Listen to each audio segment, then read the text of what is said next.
ಬೀದರ್ನ ಖ್ಯಾತ ಸಂಗೀತ ನಿರ್ದೇಶಕ ವೀರ್ ಸಮರ್ಥ್ ಅವರೊಂದಿಗೆ ಮಾತುಕತೆ.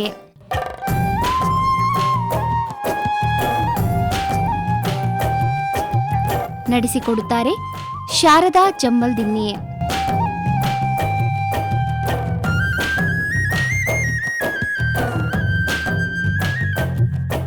ನಿರ್ಮಾಣ ಅನಿಲ್ ಕುಮಾರ್ ಎಚ್ಎನ್.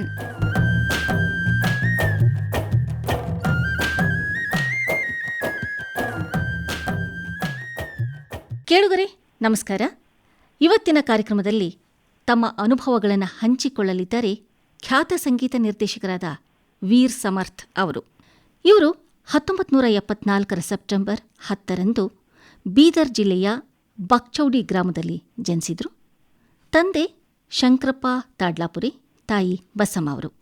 ಇವರಿಗೆ ಬಾಲ್ಯದಲ್ಲಿಯೇ ಸಂಗೀತ ಕಲಿಯುವ ಹಂಬಲದಿಂದ ಶ್ರೀ ಬಲವಂತರಾವ್ ಕುಲಕರ್ಣಿ ಅವರ ಬಳಿ ಸಂಗೀತಾಭ್ಯಾಸ ಆರಂಭಿಸಿದ್ರು. ಬಿ ಫಾರ್ಮಸಿ ಓದ್ತಿರ್ಬೇಕಾದ್ರೇ ಸಂಗೀತದಲ್ಲಿ ಅನೇಕ ಪದವಿಗಳನ್ನು ಪಡೆದರು. ನಂತರ ಶ್ರೀ ದತ್ತ ಮಹಾರಾಜ್ ಅವರ ಬಳಿ ಸಂಗೀತ ಮುಂದುವರಿಸಿದರು. 1998 ಮುಂಬೈಗೆ ತೆರಳಿ ಶ್ರೀ ಸುರೇಶ್ ವಾಡ್ಕರ್ ಅವರ ಗುರುಕುಲದಲ್ಲಿ ಸಂಗೀತಾಭ್ಯಾಸವನ್ನು ಮುಂದುವರಿಸಿದರು.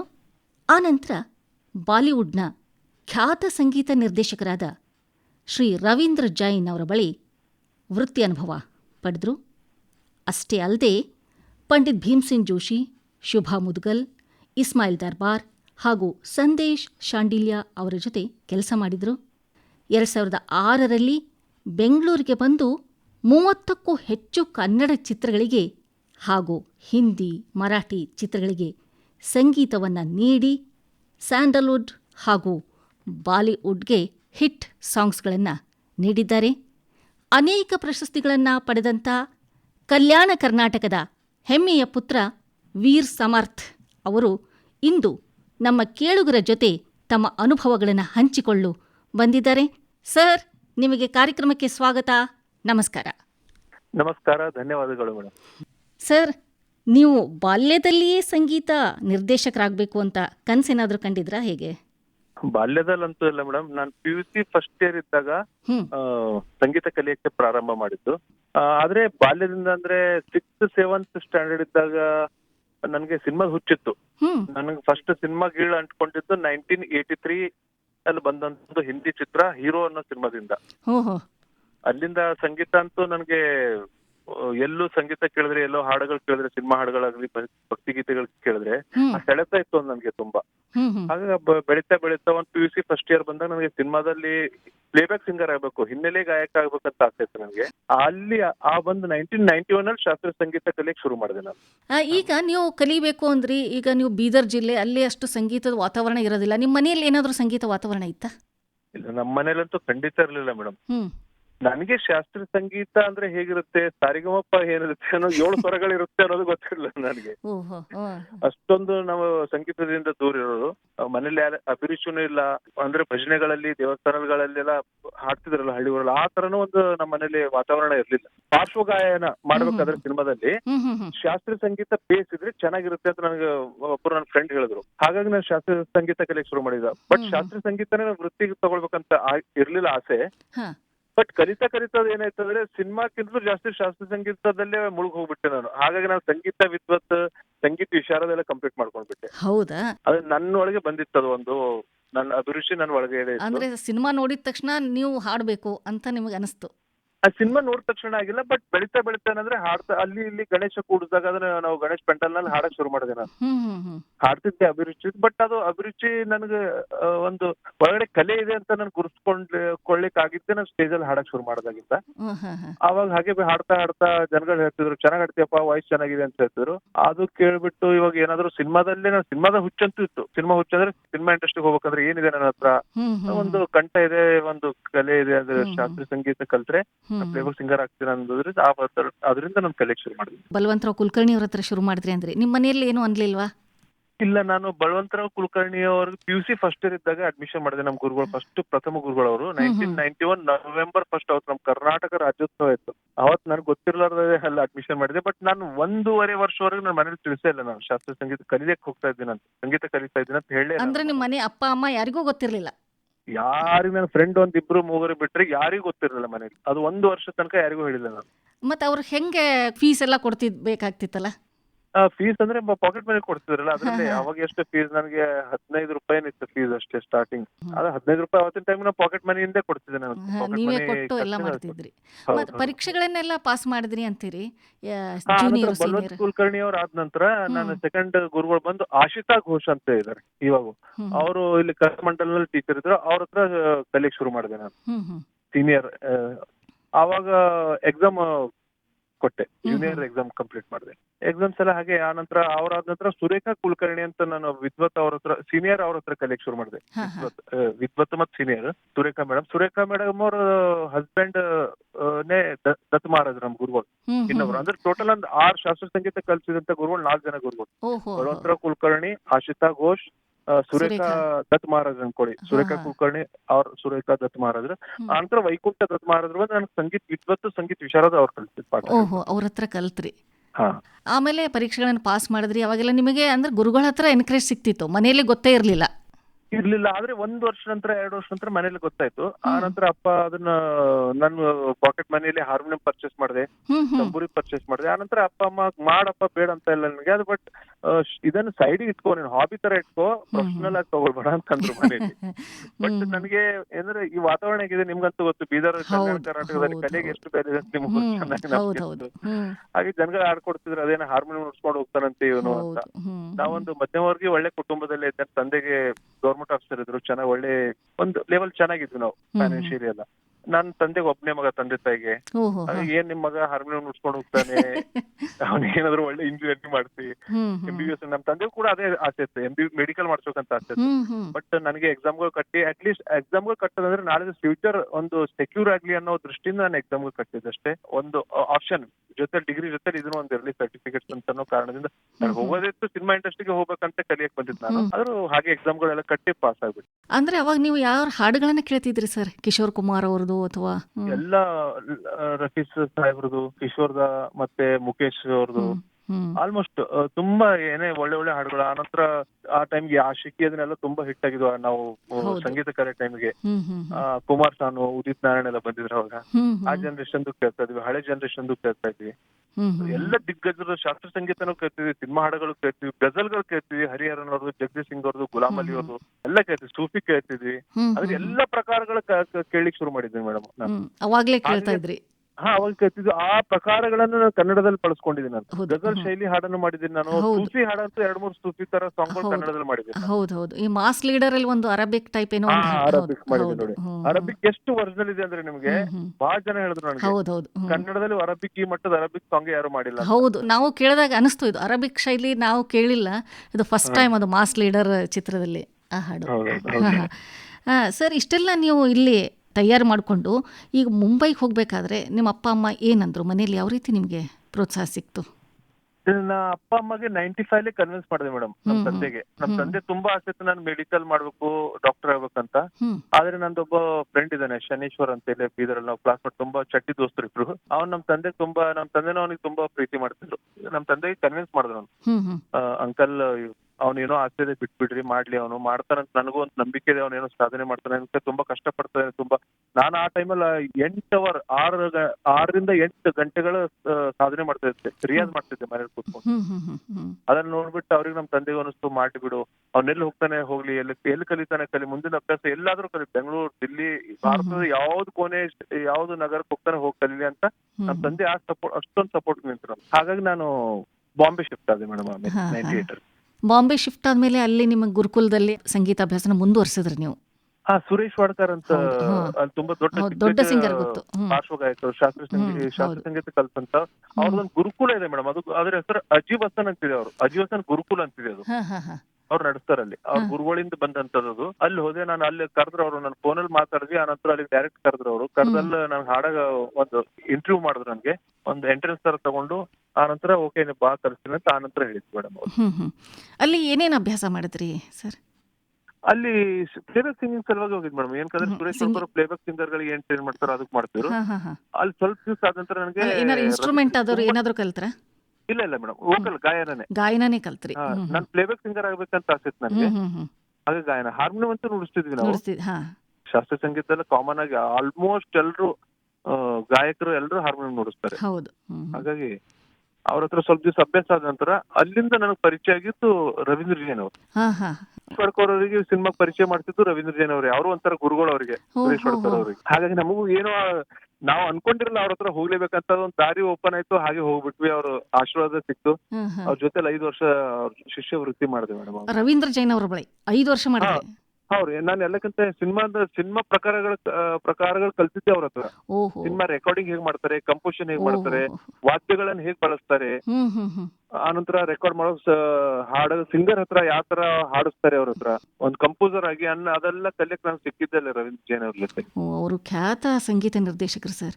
ನಮ್ ಜೊತೆ ಇಲ್ಲ ಅವ್ರು ಅಂದ್ರೂ ಅವರ ಗೀತೆಗಳು ಇವತ್ತು ಅಮರವಾಗಿದೆ. ಖಂಡಿತ ಹೌದಲ್ಲ ಸರ್. ಅವು ಚಿಚ್ಚೋರ್ ಸಿನಿಮಾದ ಹಾಡುಗಳು, ಗೋರಿ ತೇರಾ ಗಾಂವ್ ಬಡ ಪ್ಯಾರಾ. ಹೌದು. ಜಬ ದೀಪ್ ಜಲೆ ಆನಾ ಜಬ ಶಾಮ್ ಢಲೆ ಆನಾ ಜಲಿಯಾನ ಮತ್ತೆ ಲೇ ಜಾಯೆಂಗೆ ಗೀತಗಾತ ಚಲ್ घुंगरू की तरह ಅದು ಹಾಡು. ಹೌದು. ಅಥವಾ ಸುನ್ ಸಾಹಿಬ್ ರಾಮ್ ತೇರಿ ಗಂಗಾ ಮೇಲೆ ಎಷ್ಟು ಚಿತ್ರಗಳು ಸರ್. ಅವರು ಅವ್ರ ಹಾಡುಗಳನ್ನು ಮರೆಯುವಂತಿಲ್ಲ. ಹೌದು. ತುಂಬಾ ಪ್ರೀತಿ ಮಾಡ್ತಿರೋ. ಇನ್ನೊಂದು ವಿಶೇಷವಾಗಿ ಅಂತಂದ್ರೆ ಕನ್ನಡ ಚಿತ್ರ ಪರಪಂಚ ಚಿತ್ರದ ಒಂದು ಹಾಡು ತುಂಬಾ ಪ್ರಖ್ಯಾತಿ ಗಳಿಸಿತ್ತು. ಊರನ್ನು ಬಿಟ್ಟು ಬಂದ ಮೇಲೆ ಹೌದು ಸರ್. ಅದು ನಾವು ಈ ಕರೋನಾ ಟೈಮ್ ಲಾಕ್ಡೌನ್ ಆದಲ್ಲಿ ಬಹಳ ಹಿಟ್ ಆಗಿದೆ. ಅದು ಹುಚ್ಚ ಅಂಕಟ್ ಹಾಡಿದ್ರು. ಬಟ್ ನಾವು ಗುರುಗಳ ಹತ್ರ ಏನೋ ಆಡ್ತಿದ್ವಿ ಮೇಡಮ್. ದಯವಿಟ್ಟು ನಿಮ್ದು FM ಅಲ್ಲಿ ಪ್ಲೇ ಮಾಡೋದಿದ್ರೆ ಅವ್ರ ವರ್ಷನ್ ಪ್ಲೇ ಮಾಡಿ. ಗುರುಗಳು ರವೀಂದ್ರ ಜೈನ್ ಅವರು ಹಾಡಿದ್ದಾರೆ ಕನ್ನಡದಲ್ಲಿ ಫಸ್ಟ್ ಟೈಮ್. ರವೀಂದ್ರ ಜೈನ್ ಅವರು ಕನ್ನಡದಲ್ಲಿ ಹಾಡಿದ್ದಾರಂದ್ರೆ ಬಹಳನೇ ಗ್ರೇಟ್ ಸರ್. ಈಗ ಆ ಹಾಡಿನ ಒಂದು ತುಣುಕನ್ನು ಕೇಳೋಣ.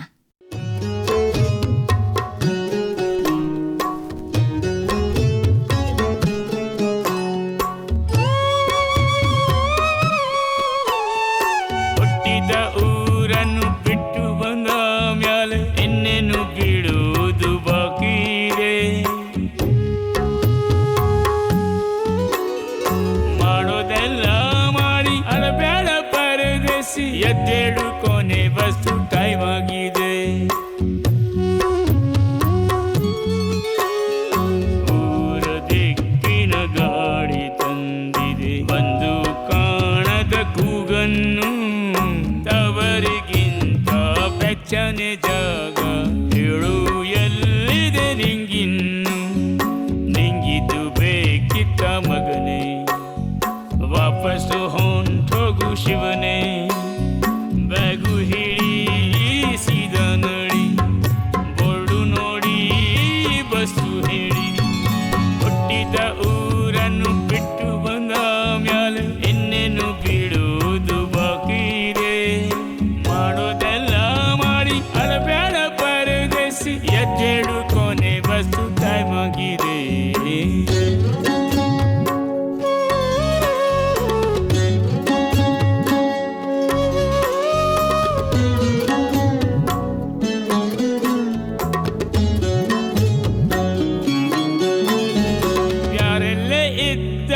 ಇದ್ದು ಸತ್ತಂಗೆ ಊರಲ್ಲೇ ನಿನ್ನ ಉಸಿರಿದೆ. ನಿನ್ನೂರ ನಡುವಿನ ಆಲದ ಮರದಲ್ಲಿ ಕೆತ್ತಿ ಬಂದ ಹೆಸರಿದೆ. ಕೆತ್ತೋದ ಕಾಸಿಗೆ ಕಿತ್ತಾಡೋ ಕೀರ್ತಿಗೆ ಹೈವೇಲಿ ಲಾರಿ ಹಿಡಿದು ನೀ ಬಂದೆ. ಪಟ್ಟಣಕ್ಕೆ ಬಂದು ಸಗಣಿಯ ಮ್ಯಾಲಿನ ಸಂಕ್ರಾಂತಿ ಹೂವಿನಂತೆ ನೀನಾದೆ. ಹಬ್ಬಕ್ಕೆ ಹಾಳೆ ಹುಡುಗಿ ಬರ್ತಾಳು, ಮಗನಿಗೆ ನಿನ್ನ ಹೆಸರಿತ್ತಾಳು. ಈ ಬಾರಿ ಬಳ್ಳೆ ಫಸಲಂತೆ, ಅತ್ತಿಗೆ ತಿರುಗಾ ಬಸಿರಂತೆ. ನಿಮ್ಮ ಎಲೆಕ್ಷನ್ ಗೆದನಂತೆ, ದೊಡ್ಡಪ್ಪ ಸಿಗರೇಟ್ ಬಿಟ್ಟಂತೆ. ಅತ್ತೆಯ ಮಗಳು ಒತ್ತಾಳು, ಆಗಾಗ ನಿನ್ನ ನಂಬರ್ ಕೇಳ್ತಾಳು. ನಿನಗೂ ಡಿಮ್ಯಾಂಡ್ ಇದೆ ಮಗನೇ. ಬಸ್ಸು ಹೊಂಟೋಗು ಶಿವನೇ ಬ್ಯಾಗು ಹಿಡಿ ಸೀದ ನಡಿ ಬೋರ್ಡು ನೋಡಿ ಬಸ್ಸು ಹೇಳಿ ಹುಟ್ಟಿದ ಊರನ್ನು ಬಿಟ್ಟು ಬಂದ ಮ್ಯಾಲೆ ಇನ್ನೇನು ಬಿಡುವುದು ಬಾಕಿ ಇದೆ ಮಾಡೋದೆಲ್ಲ ಮಾಡಿ ಅಳಬ್ಯಾಡ ಪರದೇಸಿ ಎದ್ದೇಳು ಕೊನೆ ಬಸ್ಸು ಟೈಮ್ ಆಗಿದೆ. ಕೇಳುಗರೆ, ರವೀಂದ್ರ ಜೈನ್ ಅವರು ಕನ್ನಡದಲ್ಲಿ ಹಾಡಿರುವಂಥ ಹಾಡನ್ನು ಕೇಳಿದ್ರಲ್ಲ. ಈಗ ಮತ್ತೆ ನಾವು ವೀರ್ ಸಮರ್ಥ್ ಅವರ ಜೊತೆಗಿನ ಮಾತುಕತೆ ಮುಂದುವರ್ಸೋಣ. ಸರ್, ಆಮೇಲೆ ನಿಮಗೆ ಪಂಡಿತ್ ಭೀಮಸೇನ್ ಜೋಶಿ ಅವ್ರ ಸಂಪರ್ಕ ಬಂತು ಅಂತ ಹೇಳ್ತೀರಿ, ಹೆಂಗೆ? ನಾನು ಬಾಂಬೆಲಿ ಇದ್ದಾಗ ಕೂಡ ಸಿನಿಮಾದಲ್ಲಿ ಸ್ಟ್ರಗಲ್ ಮಾಡುವಾಗ ಶಾಸ್ತ್ರೀಯ ಸಂಗೀತ ಡೈಲಿ ಪ್ರಾಕ್ಟೀಸ್ ಮಾಡ್ತಾ ಇರ್ತಿದ್ದೆ ಮೇಡಮ್. ನಾನು ಪಕ್ಕದ ಮನೆಯಲ್ಲಿ ಒಬ್ಬರು ವಿನಾಯಕ್ ಪ್ರಭು ಅಂತ ನಮ್ ಕನ್ನಡದವ್ರೆ, ಅವ್ರ ತಂದೆ ತಾಯಿ ಎಲ್ಲ ಕನ್ನಡಿಗರೇ, ಬಟ್ ಇವ್ರು ಹುಟ್ಟಿ ಬೆಳೆದಿದ್ದಲ್ಲಿ. ಅವ್ರು ತುಂಬಾ ಒಳ್ಳೆ ಶಾಸ್ತ್ರೀಯ ಸಂಗೀತ ಗಾಯಕರು, ವಿನಾಯಕ್ ಪ್ರಭು ಅನ್ನೋರು. ಅವ್ರು ಒಂದ್ ದಿವ್ಸ ನಾನು ಹಾಡೋದು ಕೇಳ್ಬಿಟ್ಟು ಹೀಗ್ ಹೋಗುವಾಗ ರೋಡಲ್ಲಿ ಹೋಗುವಾಗ ನನ್ ದನಿ ಕೇಳೋ ಮನೇಲಿ ಬಂದ್ಬಿಟ್ರು. ಮನೇಲಿ ಇವತ್ತು ತನ್ನ ಪರಿಚಯ ಹೇಳ್ಕೊಂಡ್ಬಿಟ್ಟು, ನೀವು ಹಾಡ್ತೀರಾ, ಚೆನ್ನಾಗಿ ಕೇಳ್ತಾ ಇರ್ತೀನಿ ಡೈಲಿ ನಾನು ಅಂತ ಕೇಳ್ಬಿಟ್ಟು ಹಾಗೆ ಪರಿಚಯ ಇತ್ತು ಅವ್ರದ್ದು. ಆನಂತರ ಯಾವ್ದೇ ಕಚೇರಿ, ಅವ್ರದ್ದು ಕಚೇರಿ ಇರ್ಲಿ ಅಥವಾ ದೊಡ್ಡ ದೊಡ್ಡ ಗಾಯಕರ ಕಚೇರಿ ಇರ್ಲಿ, ನಾವು ಜೊತೆಲಿ ಸೇರ್ಕೊಂಡು ಕೇಳಿಕ್ ಹೋಗ್ತಾ ಇರ್ತೀವಿ. ಆ ವಾತಾವರಣದಲ್ಲೇ ಬೆಳೀತಾ ಇದ್ವಲ್ಲ. ಅವ್ರದ್ದು ನಮ್ದು ಒಂದು ಫ್ರೆಂಡ್ಶಿಪ್ ಆಯ್ತು, ಒಂದ್ ಗೆಳೆತನ ಬೆಳೀತು. ಅವ್ರ ಮುಖಾಂತರ ಒಂದ್ ದಿವ್ಸ ಅವರಿಗೆ ತಂಬೂರಿ ನುಡ್ಸಕ್ ಹೋಗ್ಬೇಕಾಯ್ತು ಪಂಡಿತ್ ಭೀಮಸೇನ್ ಜೋಶಿ ಅವ್ರ ಕಾರ್ಯಕ್ರಮಕ್ಕೆ. ಇವ್ರದೊಂದ್ ಸ್ವಂತ ಒಂದು ಕಾರ್ಯಕ್ರಮ ಗೋವಾಕ್ ಬಂತು. ಅವ್ರು ಅಲ್ಲಿಗೆ ಹೋಗ್ಬಿಟ್ರು. ಅವಾಗ ನನ್ಗೆ ವೀರ್, ನೀವು ಹೋಗಿ ಪಂಡಿತ್ ಜಿ ಅವರ ಒಂದು ಅವಕಾಶ ಇದೆ, ಒಂದು ನೋಡಿ ನೀವು ತಂಬೂರಿ ನುಡ್ಸಿ ಹೋಗಿ ಅಂತ ಹೋದಾಗ ಅಲ್ಲಿ ಪಂಡಿತ್ ಜಿ ಅವ್ರ ಸಂಪರ್ಕ ಬಂತು ಮೇಡಮ್. ನನ್ಗೆ ವಿಡಿಯೋ ಮಾಡ್ತಾ ಇದ್ರು ಒಂದು ಕಂಪ್ನಿಯವರು, ಪ್ರೈವೇಟ್ ವಿಡಿಯೋ. ಅದಕ್ಕೆ ನಾನೇ ತಂಬೂರಿ ನುಡ್ಸಿದ್ದು. ಫುಲ್ ಒಂದ್ ದಿನ ಅಲ್ಲಿ ವೆಸ್ಟರ್ನ್ ಔಟ್ಡೋರ್ ಅಂತ ತುಂಬಾ ದೊಡ್ಡ ಸ್ಟುಡಿಯೋ ಬಾಂಬೆಲಿ ಇತ್ತು. ಅಲ್ಲಿ ಅವ್ರ ಜೊತೆ ತಂಬೂರಿ ನುಡ್ಸಿ, ಅವ್ರ ಕನ್ನಡದವ್ರನ್ನ ಗೊತ್ತಾಗಿಬಿಟ್ಟು ತುಂಬಾ ಚೆನ್ನಾಗಿ ನಮ್ದು ಧಾರವಾಡ ಭಾಷೆಯಲ್ಲೇ, ನಮ್ಮ ಉತ್ತರ ಕರ್ನಾಟಕ, ಕಲ್ಯಾಣ ಕರ್ನಾಟಕ ಭಾಷೆಯಲ್ಲಿ ಮಾತಾಡಿದ್ರು ಅವರು. ಆ ಶೈಲಿಯಲ್ಲೇ ಮಾತಾಡಿ ತುಂಬಾ ಪ್ರೀತಿಯಿಂದ, ನಿಮ್ ಗೌರವ ದಿನ ಸಿಗ್ತಾ ಇಲ್ಲ, ಪ್ರೋಗ್ರಾಮ್ ಆದ ನಂತರ ಮುಗಿದ ನಂತರ ದುಡ್ಡು ಗಿಟ್ಟು ಕೊಡ್ತಾ ಇಲ್ಲ ಅಂತೆಲ್ಲ ವಿಚಾರ ಮಾಡಿ ಜಾಸ್ತಿ ನಮ್ಗೆ ಪ್ರೀತಿಯಿಂದ ಕಳಿಸಿದ್ರು. ಇಸ್ಮಾಯಿಲ್ ದರ್ಬಾರ್ ಅವ್ರ ಜೊತೆ ಕೆಲಸ ಮಾಡಿದ್ರ ಸರ್ ತಾವು? ಇಸ್ಮಾಯಿಲ್ ದರ್ಬಾರ್ ಅಲ್ಲಿ ಬಾಂಬೆಲಿ ಇದ್ದಾಗ ಮೇಡಮ್ ನಾನು ಪ್ಲೇಬ್ಯಾಕ್ ಸಿಂಗರ್ ಆಗ್ಬೇಕಂತಿತ್ತಲ್ಲ, ಹಾಗಾಗಿ ಎಲ್ಲ ಸಂಗೀತಗಾರಗಳಿಗೆ ಹೋಗಿ ಮೀಟ್ ಮಾಡ್ತಿದ್ರಿ. ನಾನು ಹಾಡುಗಳು ಕೇಳಿಸ್ತಿದ್ದೆ ಅವ್ರಿಗೆ, ನಾನು ವಾಯ್ಸ್ ಕೇಳಿಸ್ತಿದ್ದೆ. ಆಗ ನಾನು ಇಸ್ಮಾಯಿಲ್ ದರ್ಬಾರ್ ಫಸ್ಟ್ ಟೈಮ್ 1999 ಅಲ್ಲಿ ಅವರು ಹಮ್ ದಿಲ್ ಜೇ ಚುಕೆ ಸನಮ್ ಪಿಕ್ಚರ್ ತುಂಬಾ ದೊಡ್ಡ ಮಟ್ಟಕ್ಕೆ ಸಂಗೀತ ಹಿಟ್ ಆಗಿತ್ತು. ನ್ಯಾಷನಲ್ ಅವಾರ್ಡ್ ಕೂಡ ಬಂತವ್ರಿಗೆ ಇಸ್ಮಾಯಿಲ್. ಆವಾಗ ಅಲ್ಲಿ ನಾನು ಹೋದ ತಕ್ಷಣ ಸೌತ್ ಇಂಡಿಯಾದಿಂದ ದಕ್ಷಿಣ ಭಾರತದಿಂದ ಹೋದಂತ ಸಂಗೀತಗಾರಗಳಿಗೆ ತುಂಬಾ ಬೆಲೆ ಇದೆ ಮೇಡಮ್ ಹಿಂದಿ ಸಿನಿಮಾ ಇಂಡಸ್ಟ್ರಿ. ಹೌದಲ್ಲ ಸರ್? ನಾವು ಗಾಯಕರ ಸೌತ್ ಇಂದ ಬಂದಿದ್ದೀವಿ ಅಂತ, ಸೌತ್ ಇಂದ ಬಂದ್ರೆ ಡೆಫಿನೆಟ್ಲಿ ಅವ್ರು ಕಲ್ತು ಬಂದಿರ್ತಾರೆ ಅಂತ. ನಾರ್ತ್ ಇಂಡಿಯಾದಷ್ಟು ಕಲ್ತಿರಲ್ಲ, ಕಲಿಯಲ್ಲ ಸಂಗೀತ ಮೇಡಮ್. ನಾವು ಸೌತ್ ಇಂಡಿಯಾದವ್ರು ಅಂದ್ರೆ ಎಲ್ಲರೂ ಕಲ್ತೆ ಬರೋದಲ್ಲಿ. ಅವ್ರ ಹಂಗಾದ್ರೆ ಕೇಳಿಸಿ ನನಗೆ ನಿಮ್ದು ಹಾಡು ಅಂದಾಗ ನಾನು ಅಲ್ಲಿ ಮಧುವಂತಿ ರಾಗ ಕೇಳಿಸಿದ್ದೆ, ಅವ್ರು ಛೋಟಾ ಖ್ಯಾಲ್ ಕೇಳಿಸಿದ್ದೆ. ಅವ್ರು ಇಡೀ ತಂಡದ ಜೊತೆ ಕೂತ್ಕೊಂಡು ರೂಮಲ್ಲಿ ನನ್ನ ಮಧುವಂತಿ ರಾಗ ಕೇಳಿದ್ರು. ಅವ್ರು ತುಂಬಾ ಇಂಪ್ರೆಸ್ ಆಗಿ ನನ್ನ ಹತ್ರ ಸಿನಿಮಾ ಹಾಡನ್ನು ಕೇಳಿದ್ರು. ಆಗ ಅವ್ರ ತಂಡದಲ್ಲಿ ಎಲ್ಲರೂ 5-6 ಜನ ಇದ್ರು ತಂಡ. ತುಂಬಾ ಚೆನ್ನಾಗಿದೆ ನಿಮ್ಗೆ ಅಂತ ಅವ್ರ ತಂಡದವ್ರು ಹೇಳ್ತಿದ್ರು, ಇಸ್ಮಾಯಿಲ್ ದರ್ಬಾರ್ ಹಿಂದೆ ಬಿದ್ದು ಇರೋಪ್ಪ, ಅವ್ರಿಗೆ ಕಾಂಟ್ಯಾಕ್ಟ್ ಅಲ್ಲಿ ನಿನ್ಗೆ ಎಲ್ಲಾದ್ರೂ ಹಾಡ್ತಾರ, ಅವ್ರು ತುಂಬಾ ಇಷ್ಟ ಪಡ್ತಾರೆ ನಿನ್ನ ಅಂತ ಹೇಳ್ತಾರೆ. ಹಾಗಾಗಿ ಅವಕಾಶ ಆದ್ರೆ ಆನಂತರ ಅವಕಾಶ ಸಿಗ್ಲಿಲ್ಲ ನಮ್ಗೆ ಯಾವ್ದೊಂದು. ನಾನು ಆನಂತರ ಬೆಂಗಳೂರು ಶಿಫ್ಟ್ ಆಗ್ಬಿಟ್ಟೆ. ಹಾಗಾಗಿ ಅಲ್ಲಿ ಹಿಂದಿಗೇನ ಅಷ್ಟು ಹಾಡಕ್ ಆಗಿಲ್ಲ. ಬಟ್ ನಾನು ಅಲ್ಲಿ ಹಿಂದಿಯಲ್ಲಿ ಸಂದೇಶ್ ಆಂಟಿಲರ್ ಜೊತೆಯಲ್ಲಿ ಸೂರಜ್ ಹುವಾ ಮಧ್ಯಮ ಅಂತ ಒಂದು ತುಂಬಾ ದೊಡ್ಡ ಹಿಟ್ ಸಾಂಗ್ ಇದೆ ಶಾರುಖ್ ಖಾನ್ ಅವ್ರು, ಕಭಿ ಖುಷಿ ಕಭಿ ಗಮ್ ಚಿತ್ರದ. ಆ ಚಿತ್ರದಲ್ಲಿ ಕೋರಸ್ ಹಾಡಿದೆ. ಆ ಚಿತ್ರದ ಒಂದು ವಿಸಿಲ್ ಬರುತ್ತೆ ಹಾಡದಲ್ಲಿ.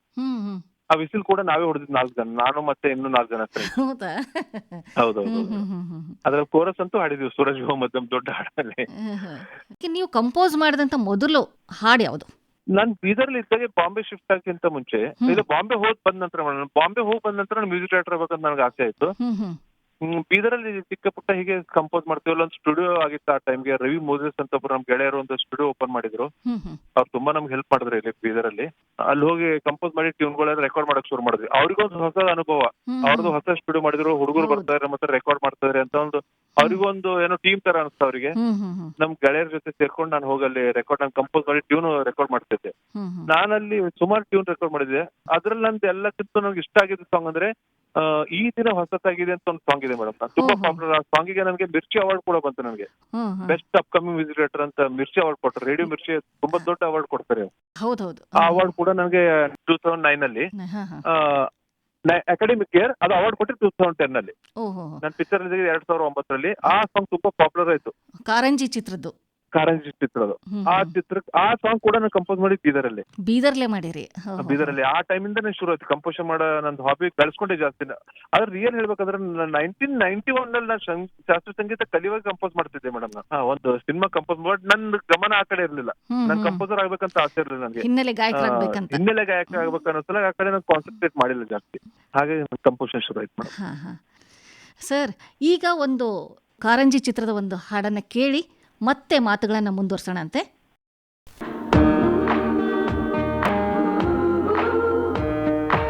ಈ ದಿನ ಹೊಸತಾಗಿದೆ, ಈ ಕ್ಷಣ ಚೆಲುವಾಗಿದೆ, ಮನವು ಹಗುರಾಗಿದೆ, ತನುವು ತೇಲಾಡಿದೆ, ಪ್ರತಿ ಉಸಿರಿದು ಸ್ವರವಾಗಿದೆ, ಪ್ರತಿ ನಡೆಯಿದು ಹಾಡಾಗಿದೆ, ಏನೋ ರೋಮಾಂಚನ, ಏಕೋ ಈ ಸಂಭ್ರಮ, ಮಜವಿದೆ, ಮಜವಾಗಿದೆ, ಮಜವಿದೆ, ಮಜವಾಗಿದೆ, ಈ ದಿನ ಹೊಸತಾಗಿದೆ, ಈ ಕ್ಷಣ ಚೆಲುವಾಗಿದೆ.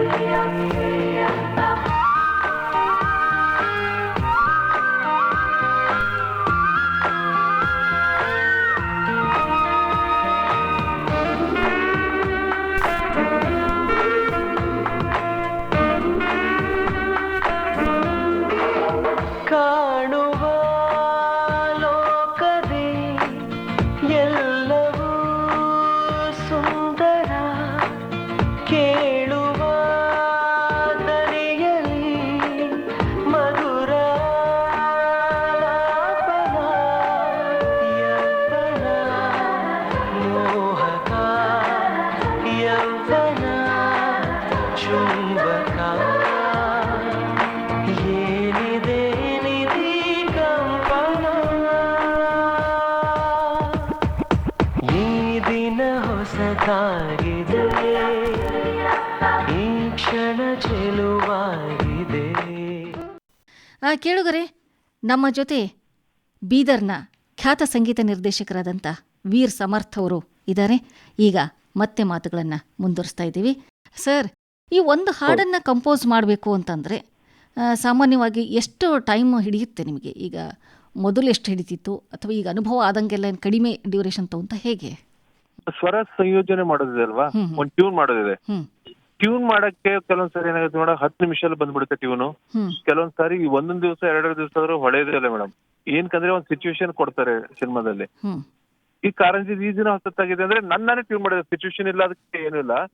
ಸುಮ್ನೆ ಒಂದು ಟ್ಯೂನ್ ಮಾಡ್ಕೊಂಡು ಡಮ್ಮಿ ಲಿರಿಕ್ ಮಾಡ್ಕೊಂಡು ನಾನು ಹಾಡ್ತಿದ್ದೆ. ಆ ಸಡನ್ ಆಗಿ ಏನೋ ಮೈಂಡ್ ಅಲ್ಲಿ ಬಂದ್ಬಿಟ್ಟು ಹೀಗೆ ಹೋಗುವಾಗ ರೆಕಾರ್ಡ್ ಮಾಡಿದ ಅಷ್ಟೇ ಅದು. ಇವ್ ನಾವು ಕೂತ್ಕೊಂಡು ಇವಾಗ ಸಿನಿಮಾಗಳ ಡೈರೆಕ್ಟರ್ ಜೊತೆ ಡಿಸ್ಕಸ್ ಮಾಡಿ ನಾವು ಕೂತ್ಕೊಳ್ತೀವಲ್ಲ, ಅವ್ರ ಸಿಚುವೇಶನ್ ಹೇಳ್ತಾರೆ, ಅಲ್ಲಿ ಸಂದರ್ಭಗಳು ಹೇಳ್ತಾರೆ, ಹೀಗಿದೆ ಅಂತ ಹೇಳಿದಾಗ ಅದಕ್ಕೊಂದು ಕ್ರಿಯೇಟ್ ಮಾಡೋದು ನಾವು ಟ್ಯೂನ್, ಅದಕ್ಕೆ ಮ್ಯಾಚ್ ಆಗುವಂತ ಟ್ಯೂನ್ ಕ್ರಿಯೇಟ್ ಮಾಡೋದು. ಅದು ಮಾಡುವಾಗ ನಾವು ಫಸ್ಟ್ ಚಿತ್ರ ನಂದು ಫಸ್ಟ್ ಚಿತ್ರ ಕಾರಂಜಿ, 2ನೇ ಚಿತ್ರ ರಿಲೀಸ್ ಆಗಿತ್ತು. ಫಸ್ಟ್ ನಾನು ರಿಲೀಸ್ ಸಿನಿಮಾ ಶ್ರೀ ಮುರಳಿ ಅವರು ಅಭಿನಯಿಸಿದ್ದು ಶಿವಮಣಿ ಅನ್ನೋ ಚಿತ್ರ. ಶಿವಮಣಿ ಚಿತ್ರದ ರಿಲೀಸ್ ಅದೇ ಆಗಿದ್ದು, ನಂದು ಆಡಿಯೋ ಕೂಡ ಅದೇ ರಿಲೀಸ್ ಆಗಿದ್ದು. ಆ ಚಿತ್ರದ ಒಂದು ಮೊದಲ ಮಾತು ಚೆನ್ನ ತುಂಬಾ ದೊಡ್ಡ ಹಿಟ್ ಸಾಂಗ್ ಆಗುತ್ತೆ, 2009ರಲ್ಲಿ ಅದು ಕೂಡ. ಆ ಸಾಂಗ್ ತುಂಬಾ ದೊಡ್ಡ ಹಿಟ್ ಹಾಡ ಮೇಡಮ್. ಆ ಹಾಡಂತೂ ನಾನು ಜಸ್ಟ್ ಒಂದು 5-10 ನಿಮಿಷದಲ್ಲಿ ಸಾಂಗ್ ಕಂಪೋಸ್ ಮಾಡಿದ್ ಮೇಡಮ್. ಅದರಲ್ಲಿ ಶಿವಮಣಿಯಲ್ಲಿ ಒಂದು ವಚನ, ಅಂಬಿಗರ ಚೋಡೆ ವಚನ ಸಹ ಇರುತ್ತೆ ಅನ್ಸುತ್ತೆ. ಹೌದೌದು, ಆ ವಚನ ಬಂದು ಮೇಡಮ್ ಅದು ಹಾಡಿದ್ದು ರಿಯಲ್ ಅಂದ್ರೆ ಅದು ಕಂಪೋಸ್ ಎಲ್ಲ ಮಾಡಿದ್ದು ನಮ್ಮ ಅಂಬಯ್ಯ ನುಲಿಯವ್ರು ಮಾಡಿದ್ರು. ನಮ್ಗೆ ಅದು ಇಷ್ಟ ಆಗಿ ನಮ್ ಪಿಕ್ಚರ್ ಸಿಚುವೇಶನ್ ಇತ್ತು ಅದು, ಹಾಗಾಗಿ ನಾವು ಯೂಸ್ ಮಾಡ್ಕೊಂಡು ಅದಕ್ಕೆ ನಾನು ಹಾಡಿದ್ದೆ. ಆ ನಂತರ ಅದು ಹಾಡಿದ್ದು ನೀವೇನಾ ಸರ್? ನಾನೇ ಪಿಕ್ಚರ್ ನಾನೇ ಹಾಡಿದ್ದು. ಪಿಕ್ಚರ್ ಅಲ್ಲಿ ಪಿಕ್ಚರ್ ನಾನೇ ಹಾಡಿದ್ದು. ಬಡತನಕ್ಕೆ ಉಂಬುವ ಚಿಂತೆ. ಹೌದು. ತುಂಬಾ ಚೆನ್ನಾಗಿದೆ ಸರ್, ಧನ್ಯವಾದಗಳು. ಆಮೇಲೆ ನೀವು ಖ್ಯಾತ ಗಾಯಕಿ ಆಶಾ ಭೋಸ್ಲೆ ಅವರು ಹಾಡಿದ್ದಾರೆ ಅಂತ ಹೇಳ್ತಾ ಇದ್ರಿ, ಅದು ಹೆಂಗೆ ಸಾಧ್ಯ ಆಯ್ತು ಸರ್? ಅದು ಏನಾಯ್ತಂದ್ರೆ, ಒಂದು ನನ್ನ ಫ್ರೆಂಡ್ ಪ್ರತಾಪ್ ಅಂತ ಒಬ್ಬರು ನನ್ನ ಫ್ರೆಂಡ್ ಇದ್ರು. ಅವ್ರೊಂದು ಸಿನಿಮಾ ಡೈರೆಕ್ಷನ್ ಮಾಡ್ಬೇಕಂತಿತ್ತು. ಪಿಕ್ಚರ್ ಹೆಸರು ಮಾಣಿಕ್ಯ ಅಂತು. ಇದು 2010ನೇ ಮಾತು. ಅಂದ್ರೆ ಅವಾಗ ಮಾಣಿಕ್ಯ ಅಂತ, ಇವಾಗ ಆಮೇಲೆ ಬಂದಿತ್ತು ಇವ್ರದ್ದು, ನಮ್ ಸುದೀಪ್ ಅವ್ರು ಮಾಡಿದ್ರು ಮಾಣಿಕ್ಯ ಅಂತ. ಹ್ಮ್ ಹ್ಮ್ ಫಸ್ಟ್ ಮಾಣಿಕ್ಯ ಅಂತ ಒಂದು ಟೈಟಲ್ ಇಟ್ಕೊಂಡು ನಾವು ಮಾಡ್ಬೇಕಾಗಿದ್ದು ಒಂದು ಸಿನಿಮಾ ಇತ್ತು. ಹ್ಮ್ ಹ್ಮ್ ಆ ಸಿನಿಮಾ ತಂದ್ರೆ ನನ್ನ ಫ್ರೆಂಡ್ ಹೇಳಿದ್ರು ಆಶಾಜಿ ಅವ್ರ ಹತ್ರ ಆಡ್ಸೋಣ ಈ ಸಿನಿಮಾದಲ್ಲಿ, ಹ್ಮ್ ಒಂದು ಟ್ಯೂನ್ ಮಾಡಿ ಅವ್ರ ಆಶಾಜಿ ಅವ್ರ ಹತ್ರ ಮಾತಾಡಿದೀವಿ, ಹ್ಮ್ ನಿಮ್ ಟ್ಯೂನ್ ಇಷ್ಟ ಆದ್ರೆ ಅವ್ರು ಹಾಡ್ತೀನಿ ಅಂತ ಹೇಳಿದ್ರೆ, ಇಲ್ಲಾಂದ್ರೆ ಹಾಡೋದಿಲ್ಲ ಅಂತ ಹೇಳಿದಾರೆ ಅಂದ್ರು. ಓಹೋ ಹಾ ಇವಾಗ ನನಗೆ ಚಾಲೆಂಜಿಂಗ್ ಐತೆ, ಯಾಕಂದ್ರೆ ಆಶಾ ಭೋಸ್ಲೆ ಇಂತ ಅವಕಾಶಗಳು ಸಿಗೋದಿಲ್ಲ. ಹ್ಮ್ ಆಶಾ ಭೋಸ್ಲೆ ಅವ್ರು ನಾವು ಹಾಡಿಲ್ಲ ಅಂತಂದ್ರೆ ಗೊತ್ತಿಲ್ಲ. ಲತಾಜಿ ಹಾಡಿದ್ದಾರೆ ಕನ್ನಡಕ್ಕೆ, ಆಶಾ ಭೋಸ್ಲೆ ಅವ್ರು ಹಾಡಿದಾರೆ ಅಂತ ನಮ್ಗೆ ಗೊತ್ತಿರ್ಲಿಲ್ಲ. ಓಹೋ ಬಟ್ ರಿಯಲಿ ಅವ್ರು ಸಂಗೊಳ್ಳಿ ರಾಯಣ್ಣದಲ್ಲಿ ಅವರು ಹೌದು. ಕೂಡ ಹಾಡಿದ್ದಾರೆ. 2 ಸಾಂಗ್ ಏನಿದೆ ಅದ್ರಲ್ಲ ಹೌದು, ಹೌದು. ಆಶಾಜಿ ಹಾಡಿದ್, ಹ್ಮ್ ನಮ್ಗೆ ಗೊತ್ತಿರ್ಲಿಲ್ಲ ಅದು ಸಾಂಗ್. ಹ್ಮ್ ಬಟ್ ನಾವು ಫಸ್ಟ್ ಟೈಮ್ ಆಶಾಜಿ ನಮಗೆ ಹಾಡ್ತಾರೆ ಅಂತ ಒಂದು ಹುಮ್ಮಸ್ಸು ಅದೊಂದು ಇದರಿಂದ ಒಂದು ಟ್ಯೂನ್ ಮಾಡಿ ಕಳಿಸಿದೆ ನಾನು ಅವರಿಗೆ. ಹ್ಮ್ ಹ್ಮ್ ಹ್ಮ್ ಟ್ಯೂನ್ ಮಾಡಿ ಕಳಿದ್ವಿ. ಆನಂತರ ಅವರು ರಿಪ್ಲೈ ಬರಲ್ಲ 2-3 ತಿಂಗಳು. ಒಂದು ಸಡನ್ ಆಗಿ ರಿಪ್ಲೈ ಬಂತು. ಹ್ಮ್ ಆನಂತರ ಕೇಳಿದೆ ನಿಮ್ ಸಾಂಗ್ ಚೆನ್ನಾಗಿದೆ, ಇವಾಗ ಕಾರಲ್ಲಿ ಕೇಳಿದೆ ಹಾಡ್ತೀನಿ ಅಂತ ಹೇಳ್ಬಿಟ್ಟು ನಮ್ಗೆ ಕರ್ಸ್ಕೊಂಡು ಹ್ಮ್ ಹ್ಮ್ ಆನಂತರ ಹಾಡಿದ್ರು ಅವರು. ಹ್ಮ್ ಹ್ಮ್ ಆದ್ರೆ ನಮ್ದು ಏನು ಟೈಮ್ ಸರಿ ಇರ್ಲಿಲ್ಲ ಅಥವಾ ದುರದೃಷ್ಟ ಅನ್ಬೇಕು, ಹ್ಮ್ ಹ್ಮ್ ಆ ಪಿಕ್ಚರ್ ಯಾವತ್ತೂ ಕಂಪ್ಲೀಟ್ ಆಗ್ಲಿಲ್ಲ. ಆ ಪಿಕ್ಚರ್ ಸೆಟ್ಟೇ ಇರ್ಲಿಲ್ಲ. ಹ್ಮ್ ಹ್ಮ್ ಹ್ಮ್ ಆ ಪಿಕ್ಚರ್ ಹಾಗೆ ಇವತ್ತು ರಿಲೀಸ್ ಆಗಿಲ್ಲ ಮೇಡಮ್, ಇವತ್ತು ಹಾಗೆ ಹೌದಲ್ಲ ಇದೆ. ಬಟ್ ಆಶಾ ಭೋಸ್ಲೆ ಅವ್ರು ಹಾಡಿದ್ದಾರೆ, ಹಾಡಿದ್ದಾರೆ ನಿಮ್ಮ ಕಂಪೋಸಿಷನ್. ಕಂಪೋಸಿಷನ್ ಹಾಡಿದ್ದಾರೆ, ಹಾ ಹಾ ತುಂಬಾ ಇಷ್ಟಪಟ್ಟಿದ್ದಾರೆ, ಹ್ಮ್ ತುಂಬಾ ಹೊಗಳಿದ್ದಾರೆ. ಆನಂತರ ಸುಮಾರು ಸರಿ ಅವ್ರ ಮನೆಗೆ ಹೋಗಿದ್ವಿ, 1-2 ಸರಿ ಮನೆಗೆ ಹೋಗಿ ಅವ್ರು ಮೀಟ್ ಮಾಡಿದೀವಿ. ಹ್ಮ್ ಹ್ಮ್ ಹ್ಮ್ ಬಟ್ ಪ್ರೀತಿಯಿಂದ ಅವ್ರ ಆಶೀರ್ವಾದ ಅಂತೂ ಸಿಕ್ಕಿದೆ ನಮಗೆ. ಆಯ್ತು ಸರ್, ನೀವು ಲತಾಜಿ ಅವ್ರನ್ನ ಭೇಟಿಯಾಗಿದ್ರಿ ಅನ್ಸುತ್ತೆ, ಯಾಕಂದ್ರೆ ನಾವು ಒಂದು ನಿಮ್ಮ ಭಾವಚಿತ್ರವನ್ನು ನೋಡಿದ್ವಿ.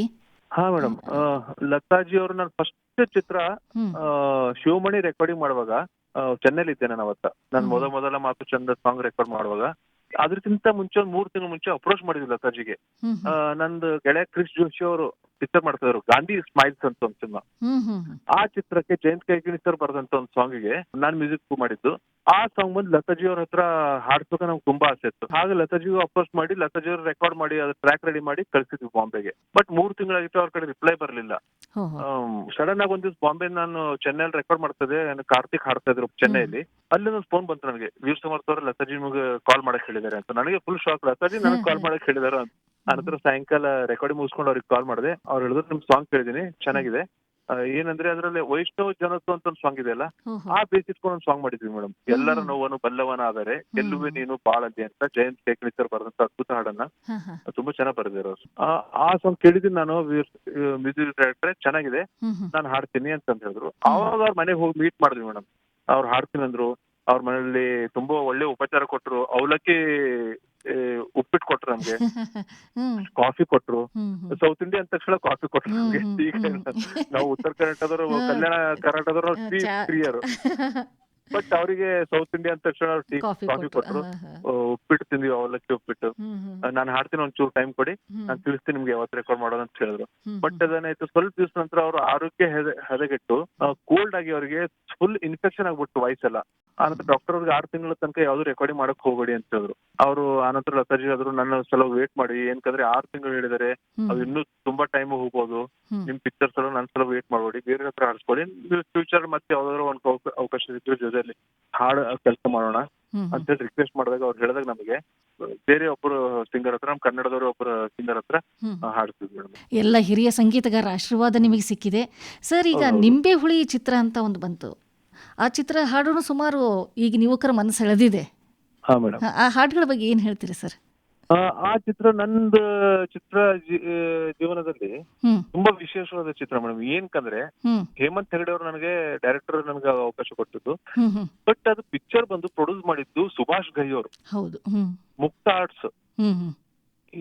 ಅವ್ರಿಗೆ ಶೋಮ್ಯಾನ್ ಅಂತ ಭಾರತ ಚಿತ್ರರಂಗದಲ್ಲಿ ಇಬ್ಬರಿಗೆ ಶೋಮ್ಯಾನ್ ಅಂತ ಹೆಸರು ಟೈಟಲ್ ಸಿಕ್ತಿದೆ ಮೇಡಮ್. ಒಂದು ರಾಜ್ ಕಪೂರ್ ಅವರಿಗೆ, ರಾಜ್ ಕಪೂರ್ ನಂತರ ಶೋಮ್ಯಾನ್ ಅಂತ ಟೈಟಲ್ ಸಿಕ್ಕಿದ್ದು ಸುಭಾಷ್ ಘೈ ಅವರಿಗೆ.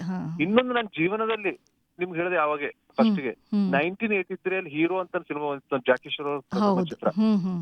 ಆ ಚಿತ್ರದಿಂದ ಸಿನಿಮಾ ಹುಚ್ಚು ಶುರು ಆಗಿದೆ ಆ ಚಿತ್ರದಿಂದ.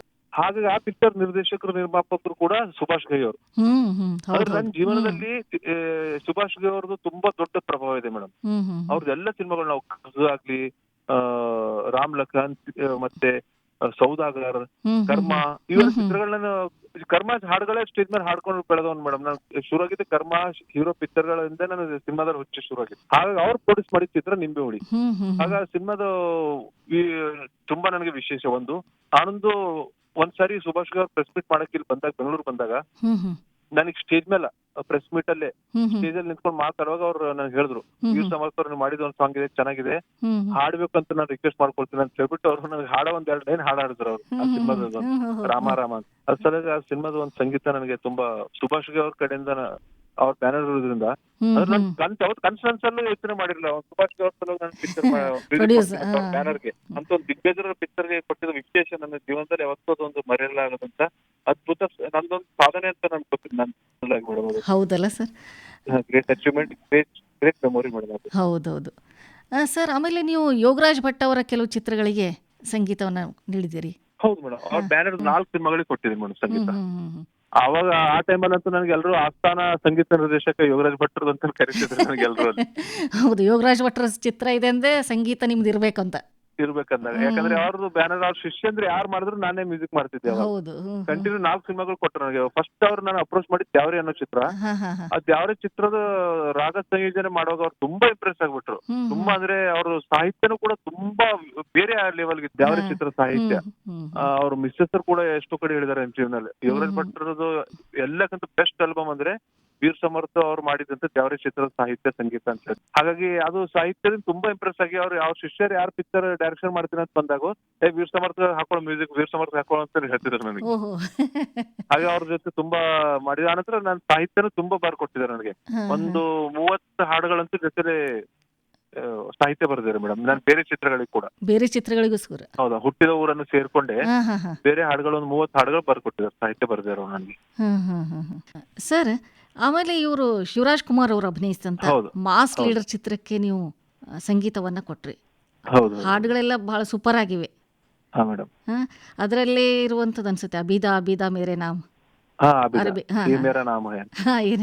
ಅದ್ರಲ್ಲಿ ಎಲ್ಲ ಹಾಡುಗಳು ಚೆನ್ನಾಗಿದೆ ಸರ್.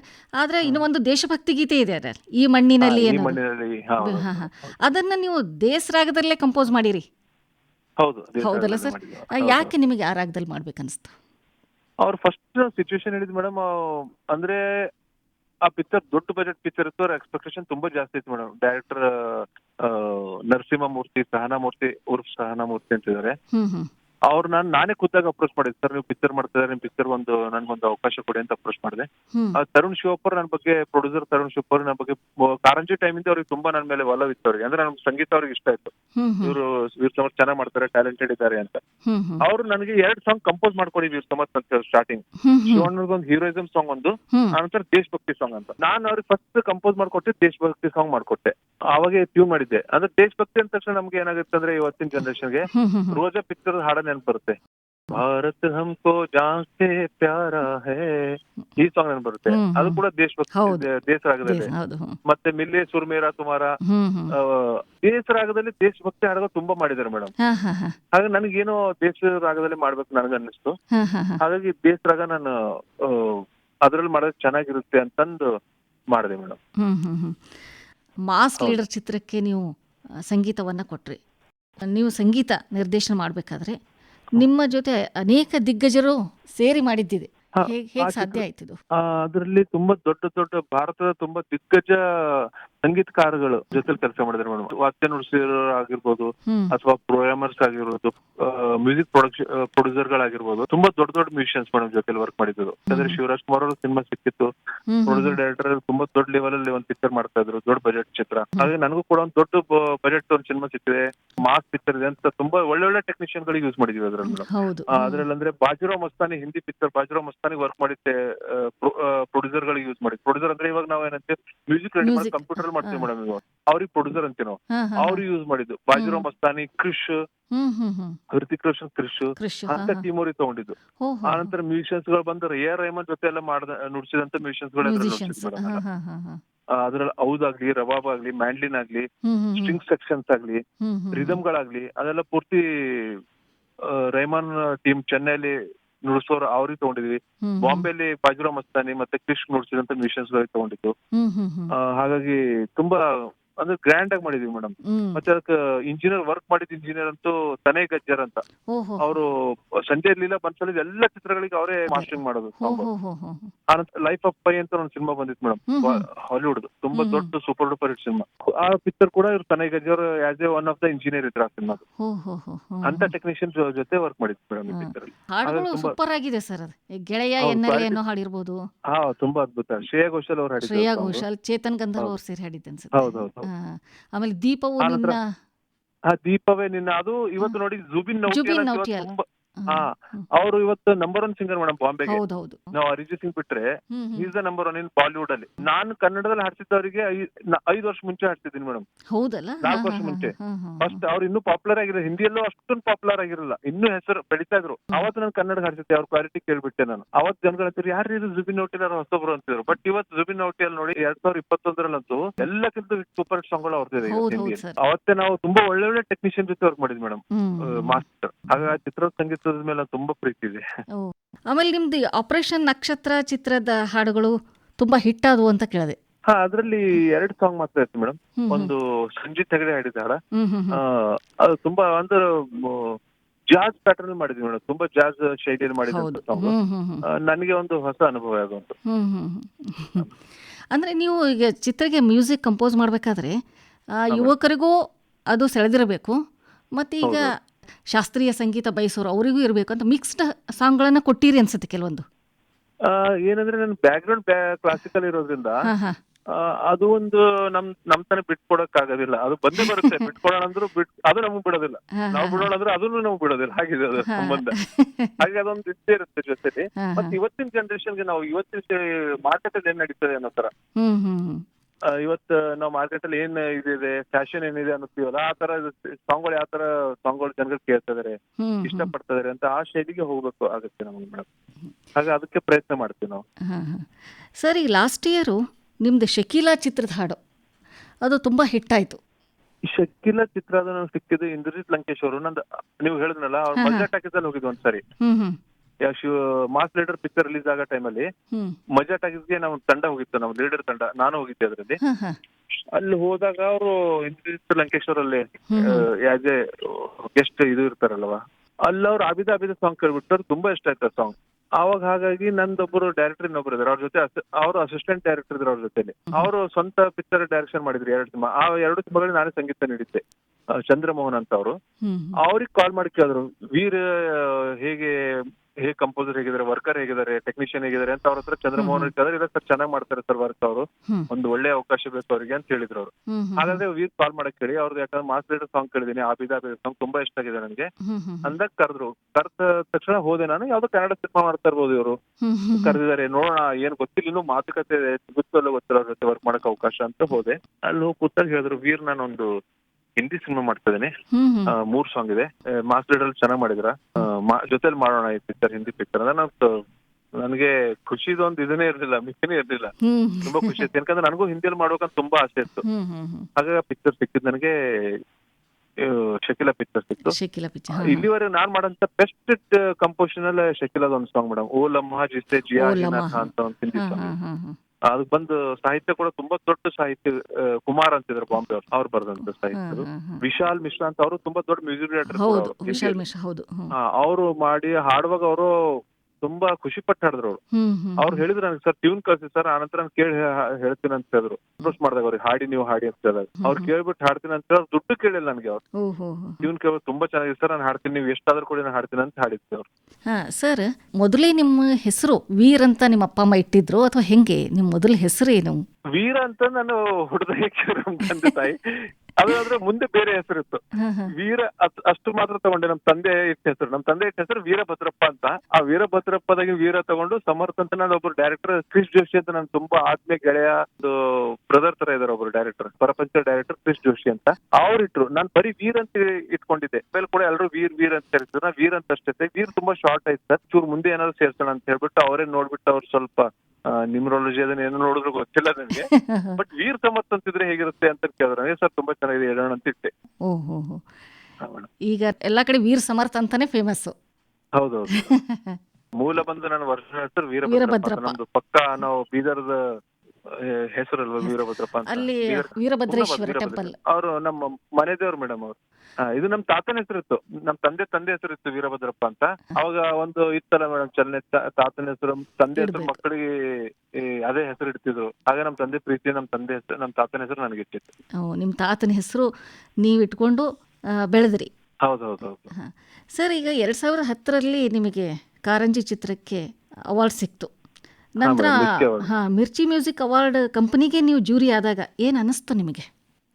ಖುಷಿ ಆಯ್ತು ಮೇಡಮ್. ನೆಕ್ಸ್ಟ್ 1-2 ವರ್ಷ ನಂತರ ನಾನು ಇನ್ನೂ ಸ್ವಲ್ಪ ಚಿತ್ರರಂಗದಲ್ಲಿ ಹೆಸರಾದ ನಂತರ ಅವ್ರು ಸರ್ ಜ್ಯೂರಿ ಆಗಿ ನೀವು ಬರ್ಬೇಕು ಅಂತ ಕೇಳ್ಕೊಂಡಾಗ ತುಂಬಾನೇ ಖುಷಿ ಆಯ್ತು. ಆನಂತರ ಆಲ್ಮೋಸ್ಟ್ 3-4 ಇಯರ್ಸ್ ಜ್ಯೂರಿ ಆಗಿ ಮಾಡಿ, ಲಾಸ್ಟ್ ಇಯರ್ ಇದ್ದೆ ಜ್ಯೂರಿ ನಾನು ಮೇಡಮ್.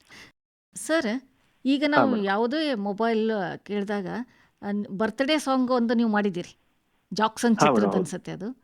ಹೌದು, ಜಾಕ್ಸನ್ ಅಂತ ಅದು ಬಹಳ ಹಿಟ್ ಆಗಿದೆ, ಅದು ಎಲ್ಲರ ಮೊಬೈಲಲ್ಲೂ ಇದೆ ಅನ್ಸುತ್ತೆ.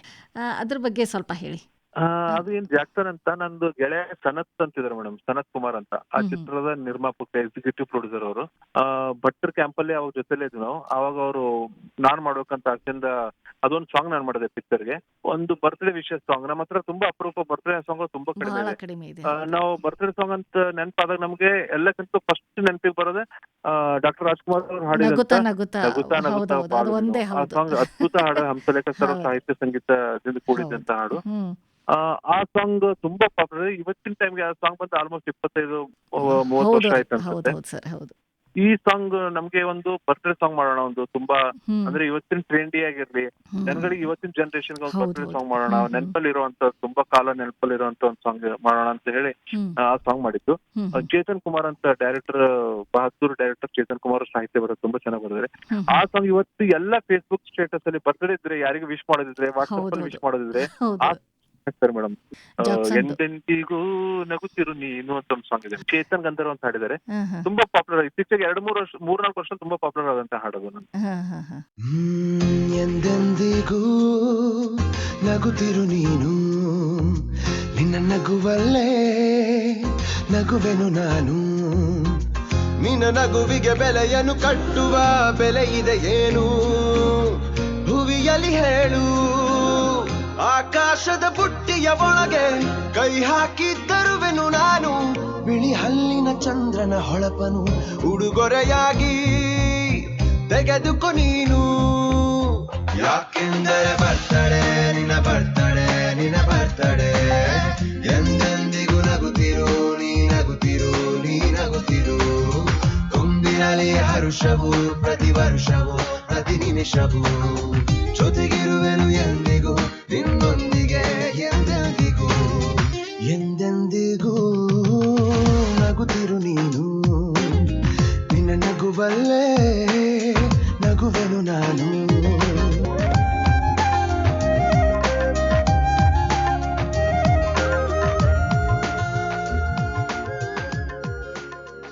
ನಮ್ಮ ಜೊತೆ ಬೀದರ್ನ ಖ್ಯಾತ ಸಂಗೀತ ನಿರ್ದೇಶಕರಾದಂಥ ವೀರ್ ಸಮರ್ಥ್ ಅವರು ಇದ್ದಾರೆ. ಈಗ ಮತ್ತೆ ಮಾತುಗಳನ್ನು ಮುಂದುವರಿಸ್ತಾ ಇದ್ದೀವಿ. ಮತ್ತೆ ಚಾರ್ಲಿ ಚಿತ್ರದ ಹಾಡುಗಳು ತುಂಬಾ ಪಾಪ್ಯುಲರ್ ಆಗಿದೆ ಅನ್ಸುತ್ತೆ. ಚಾರ್ಲಿದು ಚೆನ್ನಾಗಿದೆ. ನಂದು ಇನ್ನೊಂದು ಕೊಂಚ ರೇಷ್ಮೆ ಕೊಂಚ ಹುಣ್ಣಿಮೆ ಅಂತ ಒಲವೇ ವಿಸ್ಮಯ ಚಿತ್ರದ ಮೇಡಮ್, ಒಲವೇ ವಿಸ್ಮಯ ಅಂತ ಒಂದು ಚಿತ್ರ. ಸೋನಿಗ ಮಾಡಿದ್ದು ಆ ಸಾಂಗ್ ತುಂಬಾ ಪಾಪ್ಯುಲರ್. ಕವಿರಾಜ್ ಅವರು ಪಾಡ್ತಿದ್ದಾರೆ, ಸೋನಿಗ ಮಾಡಿದ್ದಾರೆ. ಆ ಸಾಂಗ್ ಇವತ್ತು ತುಂಬಾ ಪ್ಲೇ ಆಗುತ್ತೆ ಮೇಡಮ್ FM ಅಲ್ಲಿ. ಕೊಂಚ ರೇಷ್ಮೆ ಕೊಂಚ ಹುಣ್ಣಿಮೆ ಅಂತ ಒಂದು ಸಾಂಗ್ ಇದೆ. ಆ ಸಾಂಗ್ ತುಂಬಾ ನಂದು ಕ್ಯಾರಿಯರ್ ಅಲ್ಲಿ ಶಿವಮಣಿ ಚಿತ್ರದ ಮೊದಲ ಮಾತು ಸಾಂಗ್, ಮತ್ತೆ ಕಾರಂಜಿಯ ಈ ದಿನ ಹೊಸತಾಗಿದೆ, ಹಾಗೆ ಕುಂಬಾರಕ್ಕಿ ಅಂತ ಒಂದು ಸಂತೋಷ್ ವಿಶ್ವನಾಥ್ ಶರೀಫ್ ಅವ್ರದ್ದು. ಆ ನಂತರ ಕೊಂಚ ರೇಷ್ಮೆ ಕೊಂಚ ಹುಣ್ಣಿಮೆ. ಆ ನಂತರ ನಾನು ಮಂದಾಸದಲ್ಲಿ ತುಂಬಾ ಬೇರೆ ತರ ಶೈಲಿಗಳ ಸಾಂಗ್ ಮಾಡಿದ್ದೆ. ಒಂದು ಸೂಫಿ ಸಾಂಗ್ ಮಾಡಿದ್ದೆ ಅದರಲ್ಲಿ, ಮಂದಾಸ ಒಂದು ಚಿತ್ರದಲ್ಲಿ. ಆ ನಂತರ ರಾಕ್ ಅಂಡ್ ರೋಲ್ ಮಾಡಿದ್ದೆ ಅದರಲ್ಲಿ. ಮತ್ತೆ ರೆಗ್ಯುಲರ್ ಒಂದು ಭಕ್ತಿಗೀತೆ ಮಾಡಿದ್ದೆ, ಒಂದು ಶಿವೊಂದೊಂದು ತಾಂಡವ ರಿದಮ್ ಅಲ್ಲಿ ಒಂದು ಸಾಂಗ್ ಮಾಡಿದ್ದೆ, ನಾದ ಓಂಕಾರ ಅಂತ. ತುಂಬಾ ಅದ್ಭುತ. ನಾಗೇಂದ್ರ ಅವರು ಸಾಹಿತ್ಯ ಬರೆದಿದ್ದಾರೆ, ಶಂಕರ್ ಮಹೋದಯನ್ ಅವರು ಹಾಡಿದ್ದಾರೆ. ತುಂಬಾ ಅದ್ಭುತ ಹಾಡಿದೆ ಮೇಡಮ್ ಅವರು ಕೂಡ. ಆ ನಂತರ ನಿಂಬೆ ಹೊಳಿದ ಸಾಂಗ್ ಕೂಡ ತುಂಬಾ ಇಷ್ಟ. ಮಾಸ್ ಲೀಡರ್ ತುಂಬಾ ನನಗೆ ಇಷ್ಟ. ಇವೆಲ್ಲ ತುಂಬಾ ನನಗೆ ಒಂದು ತುಂಬಾ ಹೆಸರು ತಂದು ಕೊಟ್ಟ ಹಾಡುಗಳು ಮೇಡಮ್. ಯಾವ್ರೆ ಅದು ಎಲ್ಲ ಯಾವ್ರೆ ತುಂಬಾ ಅದ್ಭುತ. ಮತ್ತೆ ಆನಂತರ ಪ್ರೀತಿ ಗೀತಿ ಇತ್ಯಾದಿ ಸೋನಿಗಮ್ ಹಾಡಿದ್ದು, ಯುವರಾಜ್ ಭಟ್ರು ಬರೆದಂತ ತುಂಬಾ ಅದ್ಭುತ ಮೆಲೋಡಿ ಹಾಡಿದೆ ಮೇಡಮ್ ಅದು. ಏನೆಲ್ಲ ಆಗುವುದು ನಿನ್ನ ನೆನಪು ಬಂದಾಗ, ಓ ಹುಡುಗಿ ನಿನಗೇನು ಗೊತ್ತು ಅಂತ. ತುಂಬಾ ಪರಿಶುದ್ಧವಾದ ಸಾಹಿತ್ಯ, ತುಂಬಾ ಒಳ್ಳೆ ಸಾಹಿತ್ಯ ಬರ್ದಿತ್ತು. ಯುವರಾಜ್ ಭಟ್ರು ಬರ್ದಿದ್ದಾರೆ. ಬಟ್ ಜಯಂತ್ ಕೈಕಳಿ ಸರ್ ರಿಲೀಸ್ ಆಗಕ್ಕಿಂತ ಮುಂಚೆ ಕೇಳ್ಬಿಟ್ಟು ನನ್ ಕಾಲ್ ಮಾಡಿ ತುಂಬಾ ವಿಶ್ ಮಾಡಿದ್ರು ನನಗೆ. ನೀವು ತುಂಬಾ ಚೆನ್ನಾಗಿ ಮಾಡಿದ್ರೆ, ತುಂಬಾ ಅದ್ಭುತ ಹಾಡು ಮಾಡಿದ್ರೆ, ನಿಮ್ದು carrier one of the best song ಅಂತ ರಿಲೀಸ್ ಆಗಕ್ಕಿಂತ ಮುಂಚೆ ಯುವರಾಜ್ ಸರ್ ಕೇಳಿಸಿದ್ರು. ಅವ್ರಿಗೆ ಆಫೀಸರ್ ಬಂದಾಗ ವಿಶ್ ಮಾಡಿದ್ರು. ಅಂದ್ರೆ ಅಷ್ಟೊಂದು ಒಳ್ಳೆ ಹಾಡು ಮೇಡಮ್. ಸರ್, ಈಗಿನ ಯುವಕರು ಈ ಸಂಗೀತದ ಬೇಸಿಕ್ ನಾಲೆಜ್ ಇಲ್ದೇನೆ ಸುಮ್ಮನೆ ಯಾವುದೋ ಒಂದು ಸರ್ಟಿಫಿಕೇಟ್ ಕೋರ್ಸ್ ಮಾಡ್ಕೊಂತಾರೆ, ಮ್ಯೂಸಿಕ್ ಕಂಪೋಸ್ ಮಾಡ್ತಾ ಇದ್ದಾರೆ ಕೆಲವೊಂದು ಯುವಕರು. ಆದ್ರೆ ನಿಮ್ಗೆ ಏನ್ ಅನ್ಸುತ್ತೆ? ಸಂಗೀತ ಅನ್ನೋದು ಹೇಗಿದೆ ಮೇಡಮ್ ಅಂದ್ರೆ ಕೆಲವೊಂದ್ಸರಿ ಕಲಿಯೋದ್ರಿಂದ ಬರೋದೇ ಇಲ್ಲ ಮೇಡಮ್. ನೀವು ಕಲಿಯಕ್ಕೆ ಎಷ್ಟು ಪ್ರಯತ್ನ ಮಾಡಿದ್ರು ಸಾಧ್ಯನೇ ಆಗೋದಿಲ್ಲ ನಿಮ್ಗೆ. ಇದು ನನ್ ಪರ್ಸನಲ್ ಆಗಿ ಅನುಭವ ಇದೆ. ಹುಟ್ಟಾಗಿಂದೇ ಒಂದ್ ಒಳಗಡೆ ಒಂದ್ ಬೀಜ ಅಂತೀವಲ್ಲ ಮೇಡಮ್, ಮೊಳಕೆ ಹುಟ್ಟಾಗೆ ಇರುತ್ತೆ ಮೇಡಮ್ ಒಳಗಡೆ, ದೇವ್ರು ಕೊಟ್ಟಿರ್ತಾನೆ ನಮ್ಗೆ. ಅದನ್ನ ನಾವು ಹೇಗ್ ಬೆಳೆಸ್ಬೇಕು ಅನ್ನೋದು, ಅದನ್ನ ಹೇಗ್ ನಾವು ಪಾಲಿಶ್ ಮಾಡಿ ಅದಕ್ಕೊಂದು ಹೊಸ ಆಕಾರ ಕೊಡೋದು, ರೂಪ ಕೊಡೋದು ನಮ್ ಕೈಯಲ್ಲಿದೆ. ಬಟ್ ಒಳಗಡೆ ಅದಂತೂ ಇರ್ಲೇಬೇಕು ಮೇಡಮ್, ಇರ್ಲೇಬೇಕು. ಹಾ. ಈಗ ಕಟ್ಟಿಗೆ ನೋಡಿ, ಶ್ರೀಗಂಧದ ಕಟ್ಟಿಗೆ ತರ ಅದು ಒಳಗಡೆ ಇದ್ದಾಗೆ ನಾವು ಹೊರಗಡೆ ತಂದು ಅದನ್ನ ಸೂಸಿ ಅದಕ್ಕೆ ನಾವು ಗಂಧ ತೆಗಿಬಹುದು ಅದನ್ನ. ಅದೇ ಬೇರೆ ಯಾವ್ದೋ ಕಟ್ಟಿಗೆ ಇದ್ರೆ ಬರೋದಿಲ್ಲ. ಹಾಗೆ ಅದು ಸಾಧನೆ ಮಾಡ್ಬೇಕು. ಇವತ್ತಿನ ಹುಡುಗರು ಅದೇ ಬರ್ತಾರೆ, ಏನೋ ಕಲ್ಕೊಂಡ್ ಬರ್ತಾರೆ ಅಂದ್ರೆ ನಿಮ್ ಕಾನ್ಫಿಡೆನ್ಸ್ ಇರೋದಿಲ್ಲ ಅಂತ ನಾನು ಹೇಳೋದು. ನೀವು ಕಲೀಲಿಲ್ಲ ಅಂದ್ರೆ ನಿಮ್ ಒಳಗಡೆ, ಈಗ ಆಶಾ ಭೋಸ್ಲೆ ಅವ್ರು ನಮಗ್ ಕರ್ದಾಗ ಮೇಡಮ್ ಮನೆಗೆ ರಿಹರ್ಸಲ್ ಒಂದ್ ಡೇ ಬಿಫೋರ್ ಕರೆದಿದ್ರು. ಅವ್ರು ಏನು ಕೇಳಿಲ್ಲ, ತಂದು ಹಾರ್ಮೋನಿಯಂ ಮುಂದೆ ಇಟ್ಬಿಟ್ರು, ಪ್ರಾಕ್ಟೀಸ್ ಮಾಡೋ ಬನ್ನಿ ಅಂದ್ರು. ನಾವು ಕಲ್ತಿದ್ವಿ ಅಂತ ಧೈರ್ಯ ಇರ್ತದೆ ನಮ್ಗೆ, ಹಾರ್ಮೋನಿಯಂ ನುಡಿಸ್ತಿದ್ವಿ, ಕಲ್ತಿದ್ವಿ. ಹಾಗಾಗಿ ಆ ಧೈರ್ಯದಿಂದ ಫೇಸ್ ಮಾಡಿದ್ವಿ. ನೀವು ಆ ಧೈರ್ಯ ನೀವು ಕಲ್ತಿಲ್ಲ ಅಂದ್ರೆ ಆ ಕಾನ್ಫಿಡೆನ್ಸ್ ಬರಕ್ ಸಾಧ್ಯನೇ ಇಲ್ಲ ಮೇಡಮ್. ದಿಗ್ಗಜ್ರೆ ಯಾವತ್ತಾದ್ರೂ ನಿಮ್ ಮುಂದೆ ಬಂದಾಗ ಕಾನ್ಫಿಡೆನ್ಸ್ ಇರೋದಿಲ್ಲ ಅಂತ. ಈಗ ನೀವು ಆಕ್ಚುಲಿ ಹಿನ್ನೆಲೆ ಗಾಯಕರಾಗಬೇಕು ಅನ್ಕೊಂಡವರು ಮ್ಯೂಸಿಕ್ ಡೈರೆಕ್ಟರ್ ಆಗ್ಬಿಟ್ರಿ. ಈಗ ನೀವು ಯಾವ್ದನ್ನ ಹೆಚ್ಚು ಇಷ್ಟಪಡ್ತಾ ಇದ್ದೀರಿ? ಹಿನ್ನೆಲೆ ಗಾಯಕ ಆಗ್ಬೇಕು ಅಂತ ಅನಿಸ್ತಾ ಇದೆನಾ? ನಾನು ಕಂಪೇರ್ ಮಾಡ್ಕೊಂಡು ನೋಡ್ತೀನಿ ಮೇಡಮ್. ನಾನು ಸಿಂಗರ್ ಆಗಿ ಒಂದು ಈ ಕಡೆ ಸಿಂಗರ್ ಆಗಿ ಇಟ್ಕೊಂಡಿದೀನಿ, ರೈಟ್ ಅಲ್ಲಿ ಮ್ಯೂಸಿಕ್ ಡೈರೆಕ್ಟರ್. ಅದ್ರಲ್ಲಿ ಇಬ್ಬರಲ್ಲಿ ಬೆಟರ್ ಯಾರಿದೆ ಅಂತ ನನ್ಗೆ ಅನ್ಸುತ್ತೆ. ನಾನು ಮ್ಯೂಸಿಕ್ ಡೈರೆಕ್ಟರ್ ಸ್ವಲ್ಪ ಬೆಟರ್ ಇದ್ದೀನಿ ಅಂತ ನಾನು ಫೀಲ್ ಆಯ್ತು. ಹಾಗಾಗಿ ಈ ಫೀಲ್ಡ್ ಬಂದೆ ಮೇಡಮ್. ಯಾಕಂದ್ರೆ ನೀವು ಕೆಲವು ಚಿತ್ರಗಳಲ್ಲಿ ನೋಡಿದಾಗ ಒಂದ್ 4 ಹಾಡಿದ್ರೆ ಅದ್ರಲ್ಲಿ ಒಂದು ಹಾಡನ್ನಾದ್ರೂ ನೀವು ಹಾಡಿರ್ತೀರಿ. ಯಾಕಂದ್ರೆ ನಿಮ್ಮಲ್ಲಿ ಅದು ಇದೆ. ಒಂದ್ ಅಥವಾ ಒಂದು ತುಣುಕಾದ್ರೂ, ಈಗ ಒಂದು ಅಬೀದಲ್ಲಿ ಒಂದು ನೀವು ಒಂದು ಸ್ವಲ್ಪ ಹಾಡಿದಿರ ಅನ್ಸುತ್ತೆ. ಅರಬಿಕ್ ಬಹಳ ಚೆನ್ನಾಗಿದೆ ಅದು. ಹಾಡ್ತಿರ್ತೀರ, ಅದನ್ನ ಇಷ್ಟಪಡ್ತಿರೋ ಅಥವಾ ನಿರ್ದೇಶನ ಇಷ್ಟಪಡ್ತಿರೋ ಅಂತ? ಇಲ್ಲ, ಹಾಡೋದಂತೂ ತುಂಬಾ ಖುಷಿ ಪಡ್ತೀನಿ ಮೇಡಮ್. ಹಾಡುವಾಗ ಏನಾಗುತ್ತೆ ಅಂದ್ರೆ ಮ್ಯೂಸಿಕ್ ಡೈರೆಕ್ಷನ್ ಬಂದಾಗ ಸ್ವಲ್ಪ ನಾನು ಮ್ಯೂಸಿಕ್ ಆಸ್ ಎ ಸಿಂಗರ್ ಕಿಂತಲೂ ಆಸ್ ಎ ಕಂಪೋಸರ್ ಬೆಟರ್ ಇದ್ದೀನಿ ಅಂತ ಅನಿಸ್ತು ನನಗೆ. ಹಾಗಾಗಿ ನಾನು ಮ್ಯೂಸಿಕ್ ಡೈರೆಕ್ಟರ್ ಒಲವು ಈ ಕಡೆ. ಬಟ್ ಸಿನಿಮಾದಲ್ಲಿ ಹಾಡುವಾಗ ತುಂಬಾ ಜನ ತುಂಬಾ ಸರಿ ಹೇಳ್ತಾರೆ, ಸರ್ ಯಾಕೆ ನೀವು ಹಾಡೋದಿಲ್ಲ, ನೀವು ಚೆನ್ನಾಗಿ ಹಾಡ್ತೀರಾ, ಸಿನಿಮಾದಲ್ಲಿ ಹಾಡಿ ಅಂತಾರೆ. ಅಲ್ಲಿ ಏನಾಗುತ್ತೆ, ನಮ್ದು ಒಬ್ಬಂದೇ ಡಿಸಿಷನ್ ಇರಲ್ಲ ಮೇಡಮ್. ಪ್ರೊಡ್ಯೂಸರ್ ಡೈರೆಕ್ಟರ್ಗಳು ಇನ್ನು ಬೆಟರ್, ಏನು ಮಾರ್ಕೆಟ್ ಅಲ್ಲಿ ನಮ್ಗಿಂತ ಬೆಟರ್ ಸಿಂಗರ್ಗಳು ಇದ್ದಾರೆ, ಜೊತೆ ಹೆಸರು ಕೂಡ ಚೆನ್ನಾಗಿರೋರು ಇದ್ದಾರೆ. ಅದನ್ನು ನೋಡ್ತೀವಿ ನಾವು. ಹೆಸರು ಇರಬೇಕು, ಚೆನ್ನಾಗಿ ಹಾಡೋರು ಇರಬೇಕು. ನಮ್ಗಿಂತ ಚೆನ್ನಾಗಿ ಹಾಡೋರು ಇದ್ದಾರೆ, ನಮ್ಗಿಂತ ದೊಡ್ಡ ಹೆಸರು ಇದ್ದಾರೆ. ಆ ಟೈಮ್ಗೆ ಅವ್ರ ಹತ್ರ ಹಾಡ್ಬೇಕಾಗುತ್ತೆ. ಸರ್, ಇವತ್ತು ನಾವು ಈ AI ಆರ್ಟಿಫಿಷಿಯಲ್ ಇಂಟೆಲಿಜೆನ್ಸ್, ಕೃತಕ ಬುದ್ಧಿಮತ್ತೆ ಅಂತ ಎಲ್ಲಾ ಕ್ಷೇತ್ರದಲ್ಲಿ ಬಂದ್ಬಿಟ್ಟಿದೆ. ಹೌದು. ಇದು ಮ್ಯೂಸಿಕ್ ಕ್ಷೇತ್ರದಲ್ಲೂ, ಸಂಗೀತ ಕ್ಷೇತ್ರ ಬಹಳಷ್ಟು ಪ್ರಭಾವ ಬೀರಿದೆ ಅಲ್ಲ ಸರ್? ಈಗ ಅಂದ್ರೆ ಮೊದಲೆಲ್ಲ ನಾವು ಈಗ ಹಾಡಬೇಕು ಅಂದರೆ ಬಗ್ಲಲ್ಲಿ ತಬಲಾ ಬೇಕು, ಹಾರ್ಮೋನಿಯಂ ಬೇಕು, ಇಷ್ಟು ವಾದ್ಯಗಳು ಬಾರಿಸೋರು ಕಲಾವಿದರೇ ಬೇಕಾಗ್ತಿತ್ತು. ಈಗ ಅದೆಲ್ಲ ಈಗ ಆರಾಮಾಗಿ ನೀವು ನಿಮಗೆ ಯಾವುದು ಚೆನ್ನಾಗಿ ಅನ್ಸುತ್ತೆ?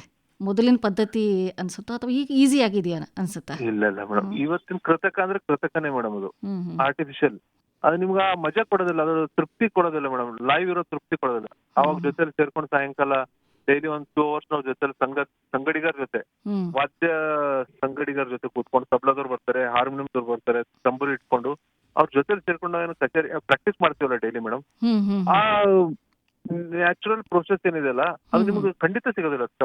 ಎಲೆಕ್ಟ್ರಾನಿಕ್ ತಂಬೂರಿ ತಾನ್ಪುರದಲ್ಲಿ ಅಥವಾ ಎಲೆಕ್ಟ್ರಾನಿಕ್ ತಬಲದಲ್ಲಿ ಅದು ಫಿಕ್ಸ್ಡ್ ಇದೆ ಮೇಡಮ್. ಇಷ್ಟೇ, ಅದಕ್ಕೊಂದು ಲಿಮಿಟೇಷನ್ಸ್ ಇದೆ.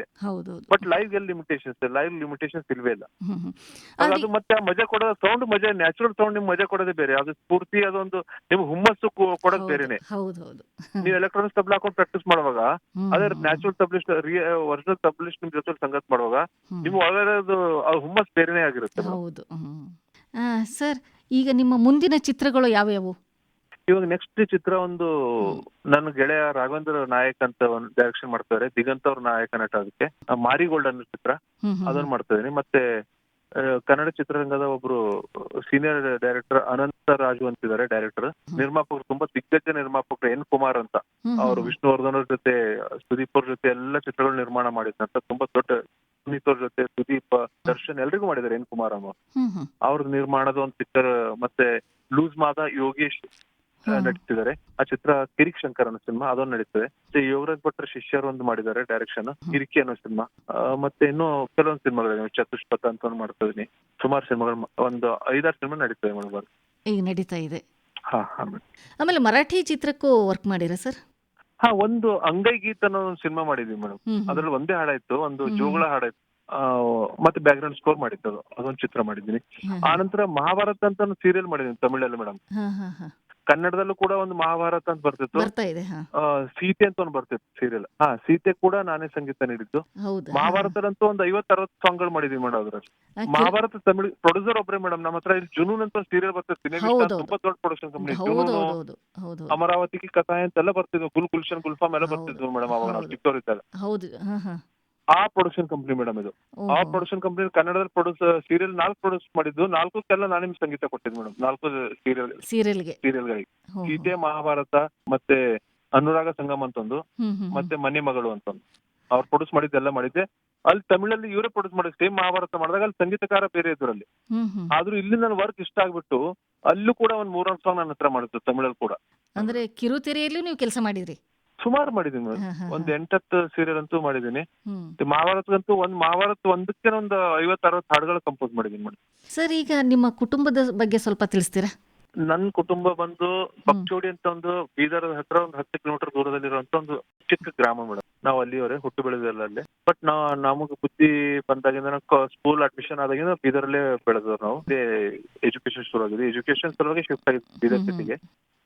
ನಮ್ ತಂದೆ ಬಂದು ರೆವಿನ್ಯೂ ಇನ್ಸ್ಪೆಕ್ಟರ್ ಇದ್ರು, ರಿಟೈರ್ಡ್. ತಂದೆ ಹೆಸರು ಶಂಕರಪ್ಪ ಸಾದ್ಲಾಪುರಿ ಅಂತ, ನಮ್ ತಾಯಿ ಹೆಸರು ಬಸಮ್ಮ ಅಂತ. ಅವರು ಹೌಸ್ ವೈಫ್ ಅವರು. ಆನಂತರ ನಾವು ಬಂದು 4 ಜನ, ನಾನು ಒಬ್ಬನೇ ಗಂಡು ಮಗ, 3 ಹೆಣ್ಮಕ್ಳು. ನಮ್ ತಂದೆ ತಾಯಿಗೆ ನಾವು 4 ಜನ ಮಕ್ಕಳು. ಸರ್, ಈಗ ಬೆಂಗಳೂರಲ್ಲಿ ನೀವು ನೆಲೆಸಿದ್ದೀರ ಅಂದ್ಮೇಲೆ ನಿಮ್ಮ ಕುಟುಂಬದಲ್ಲಿ ಯಾರ್ಯಾರು ಇರ್ತೀರಿ?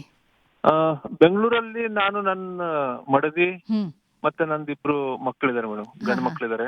ನನ್ನ ಹೆಂಡತಿ ಹೆಸರು ಸಂಗೀತ ಅಂತ.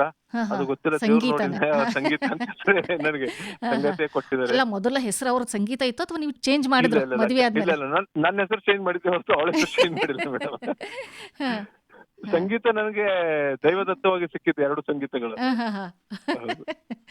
ಅವ್ರಿಗೆ ಚುಡಾಯಿಸ್ತಿದ್ರಂತೆ ಎಂಗೇಜ್ಮೆಂಟ್ ಆದಾಗೆ, ನಿನ್ನ ನೋಡಿ ಇಷ್ಟಪಟ್ಟಿಲ್ಲಮ್ಮ, ನಿನ್ನ ಹೆಸರು ನೋಡಿ ಸಂಗೀತ ಅಂತ. ಅವ್ರ ಸಂಗೀತಗಾರ ನಿನ್ನ ಹೆಸರು ನೋಡಿ ಮದುವೆ ಆಗ್ತಾರೆ ನಿಮಗೆ ಅಂತ. ಮಕ್ಕಳು ಬಂದು 2 ಮೇಡಮ್. ಒಬ್ನು ದೊಡ್ಡ ಮಗ ಇವಾಗ PUC ಫಸ್ಟ್ ಇಯರ್ ಇದ್ದಾನೆ, ಶ್ರೇಯಸ್ ಅಂತ. ಎರಡನೇದವನು 5th ಸ್ಟ್ಯಾಂಡರ್ಡ್, ಆರ್ಣವ್ ಅಂತ ಅವನ ಹೆಸರು. ಅವ್ರಿಗೇನಾದ್ರೂ ಆಸಕ್ತಿ ಇದೆನಾ ಸರ್ ಸಂಗೀತದಲ್ಲಿ? ಹಾಡ್ತಾರೆ ಮೇಡಮ್. 3 ಚಿತ್ರಗಳು ಹಾಡಿದಾರೆ ಅವರು. ಮಕ್ಕಳ ಸಿನಿಮಾದಲ್ಲಿ 2 ಹಾಡಿದ್ದಾರೆ. 3 ಸಿನಿಮಾಗಳು 3 ಹಾಡ ಹಾಡಿದ್ದಾರೆ. ಆಸಕ್ತಿ ಇದೆ, ಚೆನ್ನಾಗಿ ಹಾಡ್ತಾರೆ ಇಬ್ರು. ಮನೆಯಲ್ಲಿ ನೀವೇ ಇದ್ದೀರಿ ಮತ್ತೆ ಜೊತೆಗೆ ಸಂಗೀತ ಅವ್ರು ಇದ್ದಾರೆ? ಸಂಗೀತ ಹೆಸರಿಂದ ಸಂಗೀತ ಇದ್ದಾರೆ. ಅವರು ಮ್ಯೂಸಿಕ್ ಇಂಟ್ರೆಸ್ಟ್ ಇದೆನಾ? ಇಂಟ್ರೆಸ್ಟ್ ಇದಾರೆ, ಹಾಡ್ತಾರ? ಹಾಡೋದನ್ನು ಇಲ್ಲ, ಬಟ್ ತುಂಬಾ ಅಭಿರುಚಿ ಇದೆ. ಕೇಳ್ತಾರೆ, ಮ್ಯೂಸಿಕ್ ಕೇಳ್ತಾರೆ. ನನ್ನ ಸಾಂಗ್ ಕೇಳಿದ್ರೆ ಚೆನ್ನಾಗಿದೆ, ಚೆನ್ನಾಗಿಲ್ಲ ಅಂತ ಹೇಳ್ತಾರೆ. ಫಸ್ಟ್ ಅವ್ರದೇ ಬರುತ್ತೆ ಫೀಡ್ಬ್ಯಾಕ್, ಆಮೇಲೆ ಮುಂದೆ ಪ್ರಸಾರ. ಮುಂದೆ ಚೆನ್ನಾಗಿದೆ, ಚೆನ್ನಾಗಿಲ್ಲ ಅಂತ ಹೇಳ್ತಾರೆ. ಕೆಲವೊಂದ್ಸಾರಿ ಓಪನ್ ಆಗಿ ಹೇಳ್ತಾರೆ. ಅವ್ರಂತ ಯಾವ್ದು ಹೆಸಿಟೇಷನ್ ಇಲ್ವಲ್ಲ, ಚೆನ್ನಾಗಿದೆ ಈ ಸಾಂಗ್, ಚೆನ್ನಾಗಿ ಮಾಡಿಲ್ಲ ನೀವು ಅಂತಾರೆ. ಸಜೆಷನ್ಸ್ ಕೊಡ್ತಾರೆ. ಅಂದ್ರೆ ಅವ್ರ ಕಡೆ ಕೊಡ್ತಾರೆ, ಬಟ್ ಫೈನಲ್ ನಾವೇ ಮಾಡೋದಲ್ವಾ. ಅವ್ರು ದುಡ್ಡು ಹಾಕಿದ್ರೆ ಅವ್ರು ಕೊಡ್ಬೋದಾಗಿತ್ತು. ದುಡ್ಡು ಹಾಕಿ ಕೊಡೋದ್ರೆ ಡೈರೆಕ್ಟರ್ ಸಜೆಷನ್ ಕೊಡೋದು ಅಷ್ಟೇ, ತಗೊಳ್ಳೋದು ಬಿಡೋದು ನಮ್ಗೆ ಸಂಬಂಧಪಟ್ಟಿದ್ದು. ಇದುವರೆಗೂ ನಿಮ್ಮ ಜೀವನದ ಅನುಭವಗಳನ್ನು ನಮ್ಮೆಲ್ಲ ಕೇಳುಗರ ಜೊತೆಗೆ ಹಂಚಿಕೊಂಡ್ರಿ.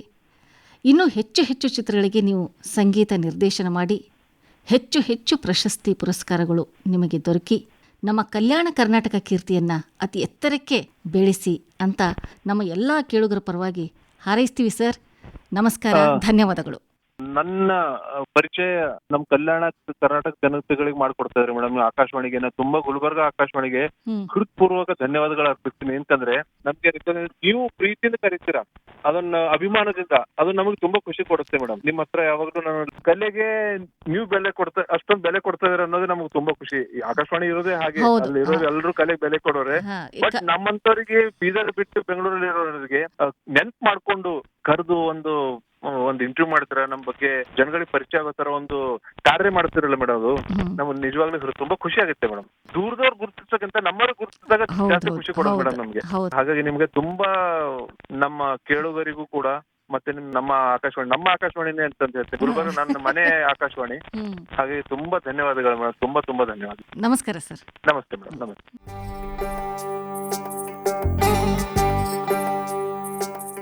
ಇದುವರೆಗೆ ಬೀದರ್ನ ಖ್ಯಾತ ಸಂಗೀತ ನಿರ್ದೇಶಕ ವೀರ್ ಸಮರ್ಥ್ ಅವರೊಂದಿಗೆ ಮಾತುಕತೆ ಕೇಳಿದಿರಿ. ನಡೆಸಿಕೊಟ್ಟವರು ಶಾರದಾ ಜಮ್ಮಲ್ದಿನ್ನಿ.